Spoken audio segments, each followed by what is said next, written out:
cool that we are all the same in a sense. Like we're connected, and I always find food to be something that connects us. Like, oh, this is how we do it too. And like, oh, we use the same spices. And I think that's what Philly has a lot to offer. My name is Sunny Panthavong, and I'm the owner of Vientiane Bistro. My mom opened the first Lao restaurant here in Philly back in 2002. It's called Vientiane Cafe over in West Philly, and I decided to do my own restaurant and open up Vientiane Bistro in Kensington. It's a roller coaster for sure. We have some good days and bad days, but just knowing that I'm preserving the family's recipe and sharing our culture gives me like, you know, happiness and keeping the family recipe alive. So I'm carrying on my mom's legacy. Talking about like childhood and like being an immigrant child, it was really tough. Yeah.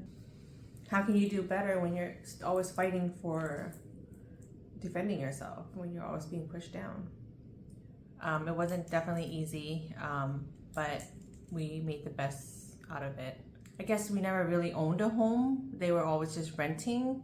So it's like I was always just moving around and didn't have like a place like how everyone else would. So housing for immigrants will probably be something Philly can help better with.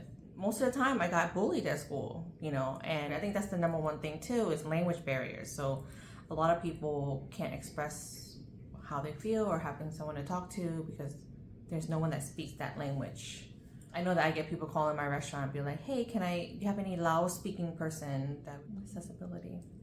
There's this saying like show face, right? Like we have a saying where like, oh, you show any kind of weakness, it's like not good, you know, like you have to represent something good for the family. So it's being an immigrant, we struggle a lot learning how to cope with our trauma or our feelings. So I knew that when I became a mom, I was like, I have to give them the American experience, you know, being there for them, asking them how they feel. How can Philadelphia treat immigrants better?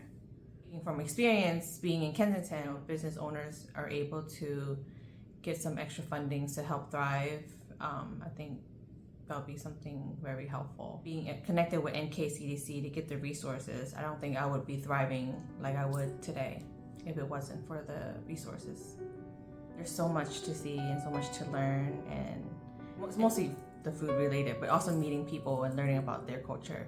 My mom's way of showing love is, are you hungry? Did you eat yet? I think that's what Philly has a lot to offer, is the food connection. That's why it's the best food city.